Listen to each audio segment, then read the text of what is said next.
Now it's a college time. நிறைய பேர் have completed their +2 and aspiring to join many colleges. Technology, computer science இதெல்லாம் இன்ட்ரெஸ்டாக இருக்கவங்க they want to join into technology. அவங்களுக்கு ஒரு பயமும் இருக்குது, இதெல்லாம் வந்துருச்சு நமக்கு என்ன அப்படிங்கிற ஒரு பயம் இருக்குது. Just a piece of advice for students. என்ன கோர்ஸ் எடுக்கலாம், எப்படி படிக்கலாம், ஆர் எப்படி என்ன அப்ஸ்கில் பண்ணிக்கிறது, பிஎஸ்சி கம்ப்யூட்டர் சயின்ஸா இல்லை பிஇயா, இதெல்லாம் வந்து கன்ஃபியூஷன் ஃபார் இந்த +2 கிராஜுவேஷன் வச்சுக்கோங்களேன். So what would be your recommendation on studying area? I don't know, இது நான் ரொம்ப ஆப் பர்சனான்னு தெரியல. ஏன்னா நான் ஒரு டிப்ளமோ பர்சன். ஐ டென்ட் டூ என்ஜினியரிங் எதுவும் பண்ணலை. டிப்ளமோலேருந்து பார்ட் டைமாக சாஃப்ட்வேர் படித்து நான் electrical engineer, electrical and electronics. அதுலேருந்து நான் சாஃப்ட்வேர் ட்ரான்சிஷன் ஆகி வந்தேன்.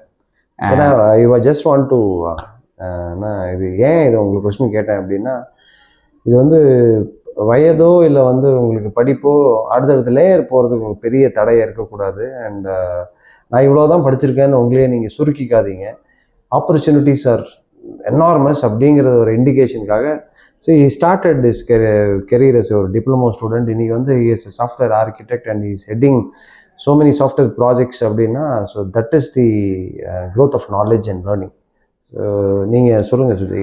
ஸோ இதில் வந்து நிறையா நீங்கள் எந்த லெவலுக்கு ஒவ்வொருத்தரோட இண்டிவிஜுவல் கெப்பாசிட்டின்னு ஒன்று இருக்கும். ஸோ ஃபஸ்ட்டு வந்து என்னென்னா, நம்ம வந்து பேரண்ட்ஸாக எல்லாரும் என்ன பண்ணுவாங்கன்னா, இந்த ஃபீல்டு இப்போ பூமில் இருக்குது, இப்போ ஏஐ இருக்குது, நீ இப்போ ஏஐ கோர்ஸ் படி, இப்போ சாஃப்ட்வேர் தான் ஒர்க் ஆகும், அதனால் சாஃப்ட்வேர் படி. மேபி அதுதான் நம்ம முதல்ல பண்ணுற தப்பாக இருக்கும். நான் இன்டர்வியூஸ் கண்டக்ட் பண்ணுற பர்சனாக ரிவர்ஸில் பார்க்கல, சாஃப்ட்வேரில் இன்ட்ரெஸ்டே இல்லாமல் இப்போ சம்பளம் கிடைக்குதுங்கிறதுக்காக சாஃப்ட்வேர் அந்த பசங்க படிச்சுட்டு வந்திருப்பாங்க. ஸோ ஒரு சாஃப்ட்வேர் இன்ஜினியரால் ப்ரோக்ராம் எழுத முடியல, அல்லது ஒரு சாஃப்ட்வேரோட டிசைன் என்னன்னு தெரியல, இதை யார் யூஸ் பண்ணுவாங்க, அது எப்படி இருக்குங்கிறதே புரிஞ்சுக்கலன்னா அந்த 3-4 வருஷம் லைஃப்பில் வேஸ்ட் பண்ணிட்டோம். இன்டர்வியூஸில் நான் பார்க்குறது அதுதான். அண்ட் எனக்கு ரொம்ப பாவமாக இருக்கும், அதை ஒன்றுமே பண்ண முடியாது. ஸோ இதுக்கு ஆப்போசிட்டான பசங்களை பார்ப்போம். அவங்களே அந்த டைமில் ஹசில் பண்ணி ஏதாவது ஒன்று கண்டுபிடிச்சி எடுத்துகிட்டு வந்து நாங்கள் இதை பண்ணியிருக்கோம் அதை பண்ணியிருக்கோம். அவங்களோட லேர்னிங் வந்து கம்மியாக இருக்கலாம். ஃபார் எக்ஸாம்பிள், ஒரு ரிமோட் காலேஜ் போயிருப்போம், ஏதோ ஒரு டீப் சிட்டியெல்லாம் இல்லாமல் ஒரு அவுட்டரில் இருக்க ஒரு காலேஜ் டீப்பில் பார்த்துருப்போம்.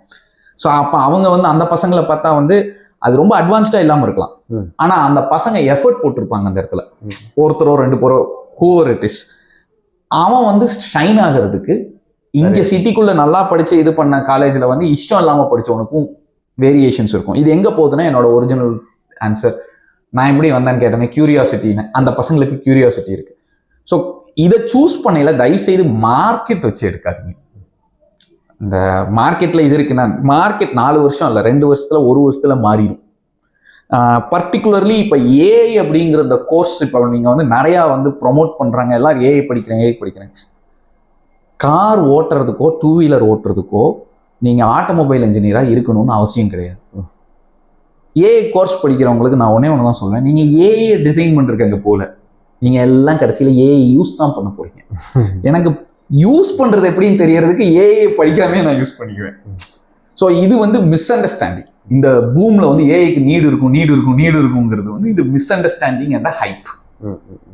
இது வந்து ஏஐ படிக்கணும்னு நினைக்கிறவங்களுக்கு நான் ரொம்ப ஏஐ யார் டீப்பாக போகலாம் அப்படின்னா, எனக்கு மேத்ஸ் சூப்பராக வரும், நான் ரிசர்ச் பண்ணுற பர்சன், இதில் நான் டேட்டா சயின்ஸில் போகிறேன், நான் இப்படிலாம் பார்க்குறேன், எனக்கு அதுக்குள்ளே ஏஐயில் இது இப்படிலாம் பண்ணலான்னு போகையில் உள்ளே போகலாம். ஆல்ரெடி நீங்கள் எதை வந்து படித்து அதனுடைய ஃபவுண்டேஷன் என்னென்னு புரிஞ்சுக்க ட்ரை பண்ணுறீங்களோ அது ஆல்ரெடி கமாடிட்டி ஆயிடுச்சு, ரெடிமேடாக ஷெல்ஃபில் இருக்குது, வாங்கி யூஸ் பண்ணுறதுக்கு. நீங்கள் இன்னும் போய் இனிமேல் வந்து காலேஜில் அந்த சயின்ஸை படித்து அதை வந்து உருவாக்க போகிறது கிடையாது. ஸோ காலேஜஸில் இருக்க ஏஐ கோர்சஸ் எல்லாம் ஏஐயை உருவாக்குறதுக்கு இருக்க அண்டர்லைன் லேயர்ஸ் எக்ஸ்பிளைன் பண்ணுற சிஸ்டம்ஸ். நமக்கு தேவை ஏஐயை எப்படி யூஸ் பண்ணணும். அப்போ ஏஐயை டிசைன் பண்ணணும்னு நினைக்கிறவன் உண்மையிலேயே வேற மாதிரி பசங்களாக இருக்கணும், அவங்களோட தாட் ப்ராசஸ் வேறையாக இருக்கணும். ஸோ இந்த பேலன்ஸ் இது தெரியறதில்ல. கரெக்ட். இன்னொன்று என்ஜினியரிங்னு போகலாமே, இதை விட்டுட்டு என்ஜினியரிங் அப்படின்னு போகிறோம்னா பேசிக்கலி நம்ம 2 டைப் வச்சுக்குவோம். இந்த பிசிஏ எம்சிஏ ஆர்ட்ஸ் காலேஜில் வரலாம், இல்லை இன்ஜினியரிங்கில் இருக்கலாம். பட் அடுத்தது பிடெக் இன்ஜினியரிங் காலேஜஸில் இருக்கிறது. ஸோ இங்கே ஒரு வேரியேஷன் என்னன்னா, நம்ம எப்படி ஹையர் பண்ணுறோங்கிறதுக்காக வந்து இந்த வேரியேஷன்ஸ் இருக்குது. பேச்சுலர் ஆஃப் கம்ப்யூட்டர் அப்ளிகேஷன் அப்படின்னா அந்த பையன் வந்து ஆல்ரெடி இருக்க ஒரு லாங்குவேஜ் வச்சு ஒரு டேட்டா பேஸ் வச்சு ஒரு அப்ளிகேஷனை டிசைன் பண்ணி நமக்கு கனெக்ட் பண்ணி நமக்கு ரன் பண்ணி காமிக்கணும். நீங்கள் இப்போ யாரெல்லாம் என்ஜினியர்னு ஹையர் பண்ணுறீங்களோ அது ஆக்சுவலாக பிசிஏ பசங்க பண்ணணும். கோர்ஸோட பேரு அதுதான் சொல்ல வருது, கம்ப்யூட்டர் அப்ளிகேஷன் பண்ண தெரியணும் உங்களுக்கு. பிஇ பசங்க அந்த கம்ப்யூட்டர் அண்டர்லையிங்ல இருக்க சயின்ஸ்ல வந்து ஸ்ட்ராங்கா இருக்கணும். அவங்க இதை எப்படி டிசைன் பண்ணலாம், எவ்வளோ டெப்த் போகலாம், பயங்கர அட்வான்ஸ்டு இன்ஜினியரிங் ஒர்க்கை பண்ணணும். அதுக்கு BE course.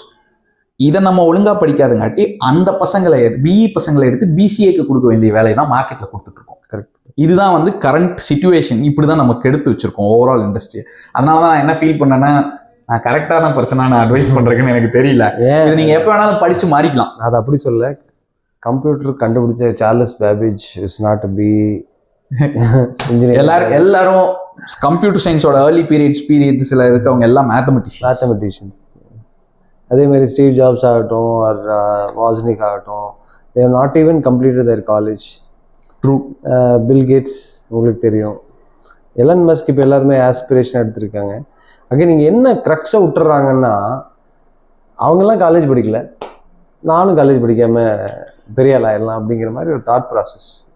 Reflect on it. இப்போ looking into current trend, I am referring to US, India எல்லா பக்கம் வச்சு ஒரு இது சொல்கிறேன்.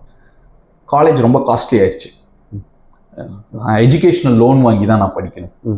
அந்த எஜுகேஷனல் லோனை கட்டுறதுக்கு அடுத்த 3 வருஷம் 5 வருஷம் நான் கஷ்டப்படுறேன். இது வந்து இங்கேன்ட்டு இல்லை, நீங்கள் அப்ராட்ல எல்லா கண்ட்ரிலையும் போனீங்கன்னா அது வருது. ஸோ என் கொஷின் இந்த இடத்துல வந்து, எதுக்கு அந்த காலேஜ் ஜாபுக்கு போனோம், அந்த படித்தது வந்து இந்த வேலைக்காக போகணுங்கிறதுக்கு வேலைக்காக தான் போனோமா? அப்போ அந்த வேலையை காலேஜ் படிக்காமல் உங்களால் படிக்க முடியுமா? அப்படி இருக்குன்னா நீங்கள் பெட்டர் வந்து உங்களுக்கு பிடிச்சதையாவது படிக்க. சைடில் நீங்கள் ஹசில் பண்ணிக்கலாம், இல்லை சைடையே படிக்கலாம். ஃபார் எக்ஸாம்பிள், நிறைய பேர் வந்து 12th முடிச்சுட்டு கம்ப்யூட்டர் சயின்ஸை வந்து வெளியே விளையாட்டுத்தனமாக படித்து கோட் எழுத ஆரம்பித்து உள்ளே போனவங்க இருக்காங்க. நாங்களாம் அந்த கேட்டகரி தான். ஸோ கம்ப்யூட்டர் சயின்ஸை பொறுத்த வரைக்கும் அது பாசிபிள். காலேஜ் டிகிரிங்கிறது ஹானஸ்டாக சொல்லணும்னா இன்டர்வியூ ப்ராசஸில் நம்பர் ஆஃப் வேகன்சிஸ் வரவங்கள கழிக்கிறதுக்கு யூஸ் பண்ணுற ஒரு ரோல். நான் இப்போ வரணும்னா எனக்கு 500 பேர் எடுக்கணும், காலேஜ் டிகிரிங்கிறத தூக்கிட்டுனா 10,000 பேர் உள்ள வந்துடுவான். எனக்கு அந்த ரெஸ்யூம்ஸை ஃபில்டர் பண்ணணும். அப்போ நான் வந்து இந்த காலேஜில் படிச்சிருக்கணும், இதையெல்லாம் யூஸ் பண்ணி நம்பர்ஸை குறைச்சி நான் மறுபடியும் வந்து நான் பர்சன்டேஜ் போடுவேன். 70% வாங்கியிருக்கணும், 80% வாங்கியிருக்கணும், இதையெல்லாம் பண்ணி கழிப்பேன். ரியாலிட்டியில் இப்போ நீங்கள் வந்து ஆக்சுவலாக வந்து நிறையா இன்டர்வியூ ப்ராசஸ் மாறிக்கிட்டு இருக்கு. நீ 60% வாங்கியிருந்தாலும் பரவாயில்ல, கோட் எழுத தெரியுமாப்பா? இது நிறைய இன்டர்வியூஸில் நடக்குது. என்னோட பாஸ்ட் எக்ஸ்பீரியன்ஸில் I never cared about their college completion. கொடுத்தது வந்து ப்ரோக்ராமிங் ப்ராப்ளமை கொடுத்து அவன் சால்வ் பண்ணானான்னு பார்த்தா, அந்த ப்ராப்ளமை சால்வ் பண்ணுறான்னா உள்ள வந்து வேலை செய்ய போகிறான். மார்க் ஃபுல்லாக வச்சிருக்கான், அந்த ப்ராப்ளம் சால்வ் பண்ண தெரியல, அவன் கண்டிப்பாக உள்ள வந்து வேலை பார்க்க முடியாது. Correct, exactly. ஸோ இங்கே வியூவர்ஸ்க்கு சொல்லிக்கிற ஒரே ஒரு விஷயம் தான், any college degree or any engineering degree, just take it and experience it. And கொஞ்சம் எக்ஸ்பெரிமெண்ட் நீங்களும் பண்ணணும். நாட் ஜஸ்ட் நீங்கள் நாளைக்கு ஒரு கோடராவோ இல்லை system architect, anything that you want to aspiring, anything that you are aspiring, டெஃபினட்டாக அதோட எக்ஸ்பெரிமெண்டல் லேர்னிங்கில் பாருங்கள். நாங்கள்லாம் எக்ஸ்பெரிமெண்ட் பண்ணனால தான் at least we are able to survive on the industry. நிறைய விஷயங்கள் நாங்களாக சுயமாக படிச்சுக்கிட்டது தான். யாருமே எங்களுக்கு டியூட்டர்ஸ் ஸ்பெசிஃபிக்காக வந்து சொல்லிக் கொடுத்ததில்ல. Learning by doing and learning by hearing through these books, இந்த மாதிரி விஷயந்தான். அண்ட் அடிக்கடி இந்த மாதிரி ஒரு லைக் மைண்டட் பீப்புள் கூட இருக்கிறது தான் இதோட லேர்னிங் ப்ராசஸ். ஸோ உங்களோட நெட்வொர்க்கை பாருங்கள் அண்ட் ப்ளீஸ் என்ஷூர் நீங்கள் ரொம்ப ஒரு இந்த மாதிரி காலேஜ், நான் ரொம்ப அவுட்ரு காலேஜில் படிக்கிறேன்னெல்லாம் இல்லாமல் உங்களுக்கு கிடைச்ச ஆப்பர்ச்சுனிட்டியை யூஸ் பண்ணுங்கள். அண்ட் டெஃபினட்டாக you're make proud of your parents. Thank you. இது ஒரு